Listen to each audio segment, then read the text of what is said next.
Hello hi, welcome to my channel Bhavani teacher. ఈరోజు నేను కందనకాయ అంటే చికెన్లో కందనకాయ అంటారు, అది నాకు ఈ మధ్య తెలిసింది. అయితే కర్రీ చాలా బాగుంటుంది, ఆ రెసిపీ చూపిస్తాను. మీరు కూడా చేసుకుని తిని హ్యాపీగా ఉంటుంది. ఓకేనా? నచ్చితే ఒక లైక్ ఇవ్వండి. ఓకే, కందనకాయలు 1/2 కిలో తెప్పించాను నేను. వాటికి 2 పచ్చిమిర్చి, 3 ఉల్లిపాయలు వేస్తున్నాను. అయితే వీటినే కందనకాయలు అంటారు. అయితే ఇవి చిన్న చిన్న ముక్కలుగా తరిగి బాగా నీళ్ళల్లో 2-3 సార్లు, వీలైతే 4 సార్లు కడిగి తర్వాత కొంచెం నీళ్ళల్లో వేసి అట్టే పెట్టుకోవాలి. ఇప్పుడు నేను స్టవ్ ఆన్ చేసి పాన్ పెట్టి దానిలో 1 గరిటె నూనె వేస్తున్నాను. ఆ నూనె వేసిన తర్వాత మనం తీసి పెట్టుకున్న 2 పచ్చిమిర్చి, 3 ఉల్లిపాయలు చిన్న చిన్న ముక్కలుగా తరిగాను. అయితే ముందు పాన్ వేడి చేసి దానిలో ఆయిల్ వేసిన తర్వాత ఉల్లిపాయ ముక్కలు, పచ్చిమిర్చి ముక్కలు, తర్వాత కొంచెం అల్లం కూడా గ్రైండ్ చేసి పెట్టాను, అల్లం వెల్లుల్లి పేస్ట్. తర్వాత దీనిలోకి చికెన్ మసాలా కూడా కావాలన్నమాట, అన్నీ రెడీ చేశాను. అయితే దీన్ని ఏంటంటే చాలా టేస్ట్గా ఉంటుంది. ఈవెన్ గ్రేవీ లాస్ట్ స్పూన్ వరకు కూడా దాన్ని మనం వదిలేయడానికి ఇష్టపడమన్నమాట, అంత టేస్టీగా ఉంటుంది. అయితే ఇది నేను రీసెంట్గానే చూశాను, ప్రిపేర్ చేశాను, చాలా బాగుంది.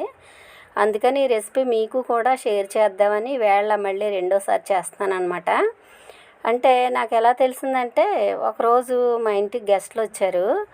వస్తే వాళ్ళకి చికెన్ తీసుకురావడానికి వెళితే చికెన్ అయిపోయింది మధ్యాహ్నం అయ్యేసరికి. అయితే ఆ షాప్ అబ్బాయి అన్నాడట, ఇవి తీసుకెళ్ళండి సార్ బాగుంటాయి అని అంటే తీసుకొచ్చారు. అవి నేను చేస్తే అసలు నిజంగా ఇంకా చాలా అద్భుతంగా వచ్చిందనమాట కర్రీ. ఆ కర్రీ రెసిపీ నేను మీకు ఇప్పుడు పెడుతున్నాను. నాన్ వెజిటేరియన్స్కి ఇది నిజంగా ఎక్సలెంట్ రెసిపీ అనమాట, తప్పక ట్రై చేయండి. ఓకేనా? ఇప్పుడు ఆయిల్ వేడెక్కింది కదా, ఆయిల్లో నేను చికెను, మటను అలాంటివి చేసినప్పుడు అవి బాగా వేడి కదా, అందుకని కొంచెం మెంతిపిండి వేస్తాను అనమాట ముందు. అందుకని 1/2 స్పూన్ మెంతిపిండి వేసాను, తర్వాత పసుపు వేసాను. ఇప్పుడు ఉల్లిపాయలు వేస్తున్నాను. ఎందుకంటే మెంతిపిండి వేయడం వల్ల కొంత వేడి చేయకుండా ఉంటాయి మనం చేసుకున్న కర్రీస్, అందుకని వేసాను అనమాట. ఇప్పుడు ఉల్లిపాయలు వేగే టైంలో మనం కాస్త ఉప్పు కూడా వేసుకుని చక్కగా ఆ ఉల్లిపాయలని వేగించుకుందాము. ఈ ఉల్లిపాయలు బాగా వేగిన తర్వాత అప్పుడు మనం క్లీన్ చేసి చక్కగా కట్ చేసి పెట్టుకున్న ఈ కందనకాయ ముక్కలు కూడా వేసుకుందాం. ఇది కర్రీ కొంచెం త్వరగానే అవుతుంది, తర్వాత టేస్ట్ కూడా బాగుంటుంది. మీరు ఎవరైనా తెలియని వాళ్ళు, అంటే నాకు ఇప్పటివరకు తెలియలేదంటే నాలాంటి వాళ్ళు ఇంకా ఉంటారు కదా, అందుకని అలాంటి వాళ్ళకి నేను చెప్తున్నాను. చాలా టేస్ట్గా ఉంది, ట్రై చేయండి. ఇప్పుడు అల్లం వెల్లుల్లి పేస్ట్ వేస్తున్నాను 1 స్పూను. ఎందుకంటే తీసుకున్నది 1/2 కిలోయే కాబట్టి 1 స్పూన్ అయితే సరిపోతుంది. ఎందుకంటే దీనిలో కారం, మళ్ళీ చికెన్ మసాలా అవి వేస్తాం కాబట్టి. చూడండి, 1.5 స్పూన్ ఉప్పు వేసాను.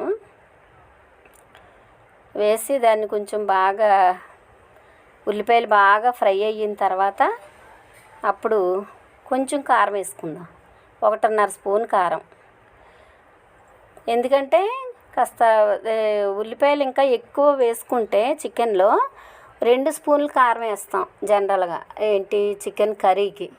కానీ ఇప్పుడు ఉల్లిపాయలు కొంచెమే తీసుకున్నాం కాబట్టి 1.5 స్పూన్ కారం. ఇప్పుడు చూడండి, ఇవన్నీ కడిగేసి బాగా పిండి ఆ ఉల్లిపాయల్లో వేసేద్దాం. వీటిని కందనకాయ ముక్కలు అంటారు, ఎందుకంటే వీటిలో కొంచెం ఫ్యాట్ ఎక్కువ ఉంది, అందుకని నేను ఆయిల్ కూడా తగ్గించి వేసాను అనమాట. చాలా ఎక్కువ ఫ్యాట్ ఉంటుంది, కానీ అది పర్వాలేదు, బాగానే ఉంది. ఇప్పుడు ఇలా బాగా కలిపేసి మిగతా ముక్కలు కూడా వేసేసుకుందాము. ఒకసారి తప్పనిసరిగా ట్రై చేయండి. ఇలాగా చాలా టేస్టీగా ఉంది. అయితే ఇదే రోజు నేను కొబ్బరి అన్నం కూడా చేస్తున్నాను. కొబ్బరి అన్నం కూడా చాలా ఈజీ ప్రాసెస్లో చేస్తాను నేను, టేస్టీగా ఉంటుంది. తర్వాత ఇదే వీడియోలో కొబ్బరి పాలు ఈజీగా తీయడం చెప్పాను అనమాట నేను, అది కూడా గమనించండి ఒకసారి. అంటే కొబ్బరి పాలు బాగా కష్టపడక్కర్లేకుండా చాలా సులువైన పద్ధతిలో చేస్తాను నేను. ఇప్పుడు ఉప్పు, కారం, పసుపు వేస్తాం కదా, ఇప్పుడు చికెన్ మసాలా కూడా వేస్తున్నాను. నేనైతే ఇదే వాడతాను ఎప్పటి నుంచో కూడా. ఒక 5 మినిట్స్ ఉడికింది కదా ఇప్పటి వరకు. ఇప్పుడు 1.5 స్పూను చికెన్ మసాలా కూడా వేసుకుందాం.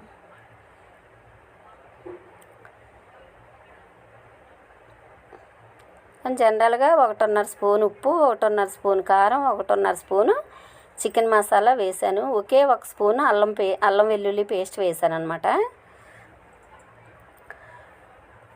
దీన్ని మనం ఏం చేయాలంటే 1 గ్లాసు నీళ్లు పోసి ఒక 10 నిమిషాలు బాగా హైలో ఉడికించాలి. తర్వాత బాగా దగ్గర పడుతుంది అనే టైంకి సిమ్ చేసుకుని ఒక 5 నిమిషాలు సిమ్లో ఉడికించుకుని బాగా దగ్గరగా ఎగిరిపోయిన తర్వాత మనం ఆఫ్ చేసుకుంటే టేస్టీ కందనకాయ కూర రెడీ అవుతుంది. ఓకేనా? ఇప్పుడు మూత పెట్టేసుకొని ఒక 10 నిమిషాలు హైలో ఉడికించుకుందాం.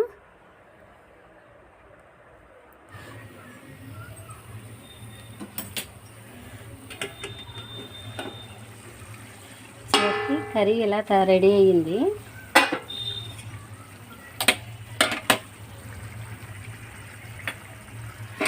ఇదేంటంటే చాలా టేస్ట్గా ఉంటుంది. మనం ఇలాగైనా ఆపేసుకోవచ్చు స్టవ్, లేదంటే కొంచెం ఇంకా ఎగిరించుకున్నా పర్వాలేదు. ప్రస్తుతానికి అడుగు పట్టేస్తుందని నేను కదుపుతున్నాను కర్రీ. ఇది మనం ఈ స్టేజ్లో స్టవ్ ఆపేసుకుంటే మనకి తినే టైంకి ఇంకా కొంచెం చిక్కపడుతుంది అన్నమాట కర్రీ. చాలా బాగుంది. ఇది మొన్న చేశాను, అందుకని ఈవేళ రెసిపీ కోసం చేశాను అనమాట. ఇప్పటి వరకు అయితే నాకు తెలీదు ఇవి ఎలాగ వండుకోవచ్చని. అయితే మొన్న ఒకరోజు గెస్ట్లు వచ్చారు చికెన్ కోసం అని వెళితే చికెన్ అయిపోయింది, ఇవి ఉన్నాయని చెప్పాడట అబ్బాయి. సరే అని తెచ్చారు. సరే నేను ఇలాగే చేశాను, చేస్తే చాలా టేస్ట్గా ఉంది. మా గెస్ట్లు కూడా చాలా బాగుంది అని ఎంతో ఇష్టపడ్డారు. అందుకని రెసిపీ చేశాను అనమాట ఈరోజు. తప్పనిసరిగా మీరు ఎవరైనా ఇంకా తెలియని వాళ్ళు ఉంటే ఈ రెసిపీ ఇలా చేసుకుని తిని హ్యాపీగా ఉండండి. ఓకేనా? తప్పనిసరిగా ట్రై చేయండి, మర్చిపోవద్దు. బాయ్. నచ్చితే లైక్ చేయండి. ఇప్పుడు స్టవ్ ఆపేస్తున్నాను. పక్కనేమో రైస్ కూడా అయిపోయింది. వేళ రైస్ కుక్కర్లో పెట్టాను, రైస్ అయిపోయింది, కర్రీ కూడా అయిపోయింది. ఇప్పుడు మనం ఒక 2 మినిట్స్ అలా ఉంచేసుకుని తర్వాత సర్వ్ చేసుకుందాం. Hello, hi, welcome to my channel Bhavani teacher. నేను ఇప్పుడు కొబ్బరి అన్నం చేస్తున్నాను, కోకోనట్ రైస్. ఇది ఒక కాయి. వీటిని ముక్కలు కడిగి చిన్న చిన్న ముక్కలుగా తరిగి పెట్టాను. ఈ మిక్సీ జార్లో వేసి చక్కగా మిక్సీ పట్టుకుంటే కొబ్బరి పువ్వు తయారవుతుంది. వాటిని వేడి నీళ్ళల్లో వేసి పిండితే కొబ్బరి పాలు వస్తాయి. ఆ ప్రాసెస్ చేస్తాను నేను ఇప్పుడు. తర్వాత వాటికి కావాల్సిన ఇంగ్రీడియంట్స్ ఏంటంటే లవంగాలు, ఒక చెక్క, ఒక చిటికెడు షాజీరా, కొంచెం ఉప్పు, కొంచెం పసుపు, ఒక పచ్చిమిరపకాయ, అంతే కావాలి. ఓకేనా? ఇప్పుడు స్టవ్ ఆన్ చేసి ఆ స్టవ్ పై ఒక డిష్లో మనకి ఎన్ని నీళ్ళు కావాలో అన్ని నీళ్ళు పెట్టుకోవాలి. నేనైతే 2 కప్పులు రైస్ తీసుకున్నాను కాబట్టి 2 గ్లాసులు అంటే 4 కప్పులు వాటర్ స్టవ్ మీద పెట్టాను. తర్వాత మనం ఇలాగా మిక్సీ జార్లో గ్రైండ్ చేసుకున్న కొబ్బరి ముక్కలు అంటే కొబ్బరి పువ్వుని ఇలా నీళ్ళల్లో వేసుకోవాలన్నమాట. నీళ్ళల్లో వేసుకున్న తర్వాత వాటిని కాస్త ఫిల్టర్ చేసుకోవాలి. ఆ ప్రాసెస్ కూడా చూపిస్తాను. ఫిల్టరింగ్ కూడా ఈజీ ప్రాసెస్లో చేశాను నేను, చూపిస్తాను.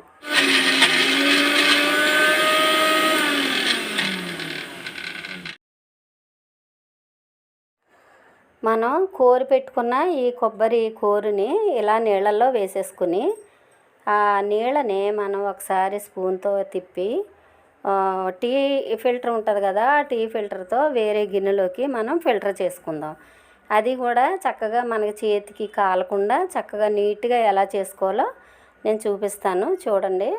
ఇప్పుడు నేను ఈ కప్పుతో 2 కప్పులు రైస్ తీసుకున్నాను కాబట్టి 4 కప్పులు నీళ్లు పెట్టుకుని దానిలో ఈ కొబ్బరి పువ్వు వేసాను అనమాట.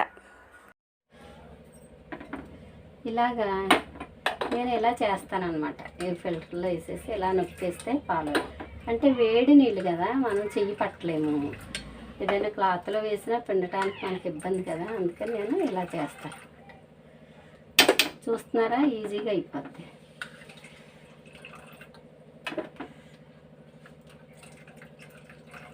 ఎవరైనా వేరే విధంగా తీస్తారేమో, నేనైతే ఇలాగే చేస్తాను, కొంచెం నాకు సులువుగా ఉంటుంది అనేసి.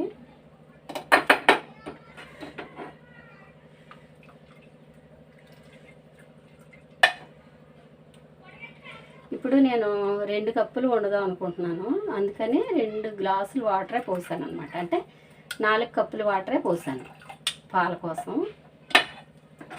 ఇప్పుడు ఇది ఒకసారి తీస్తాం కదా పాలు, మిగతా ఇది ఉంటుంది కదా, మనం ఈ పాలు తీసేయగా వచ్చిన ఈ పిప్పి ఉంటుంది కదా, అది మనం ఒక్కసారి పాలు తీసినప్పుడు దాన్ని మళ్ళీ చట్నీస్కి కానీ దేనికన్నా ఉపయోగించుకోవచ్చు. కర్రీస్లో వేసుకోవడానికి కానీ ఫ్రిడ్జ్లో పెట్టుకుంటే అది పాడవదు అనమాట. చక్కగా దాన్ని ఎప్పుడైనా కర్రీస్లోనో లేకపోతే ఏదైనా టిఫిన్ చట్నీల్లోనో ఉపయోగించుకోవచ్చు.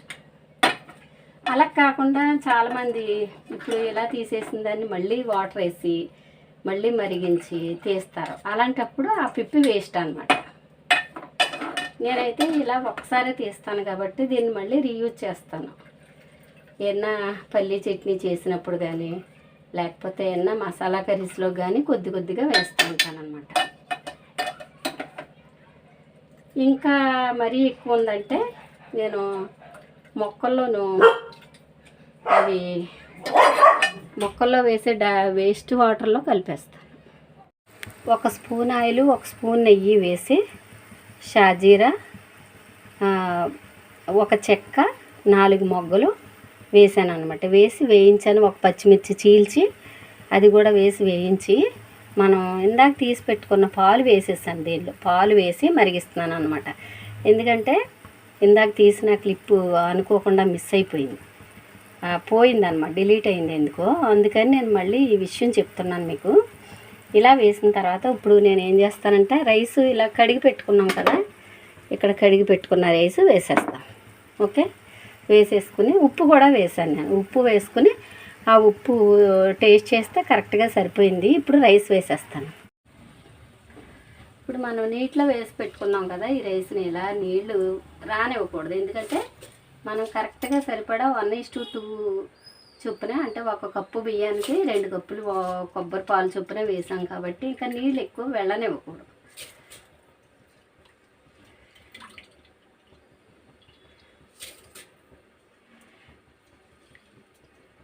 స్టాండ్ మీద నుంచి ఫోను జారిపడి అది మిస్ అయిపోయి, అది ముందు తీసిన క్లిప్ మిస్ అయిపోయింది.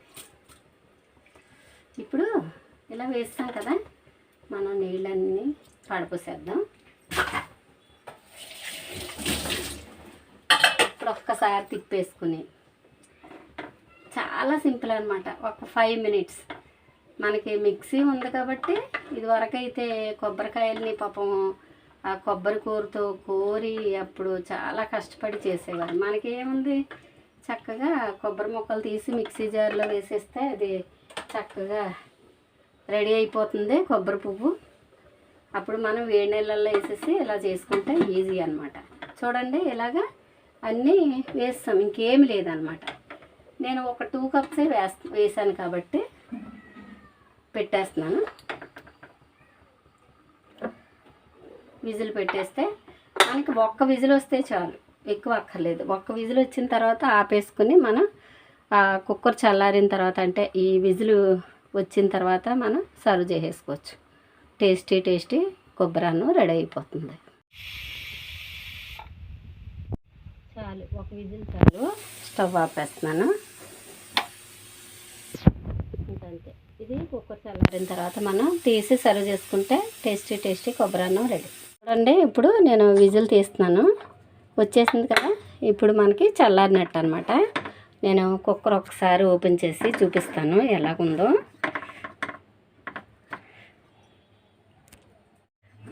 ఇదిగో ఇలాగా చక్కగా రెడీ అయిపోయింది కొబ్బరి అన్నం. దీనిలోకి చికెన్ కర్రీ వేసుకుని తింటే చాలా టేస్టీగా ఉంటుంది. ఓకేనా? మీరు కూడా సింపుల్గా ఇలా ఈజీగా చేసుకుని తిని హ్యాపీగా ఉండండి. ఈ రెసిపీ నచ్చితే లైక్ చేయండి. ఓకేనా? Thank you.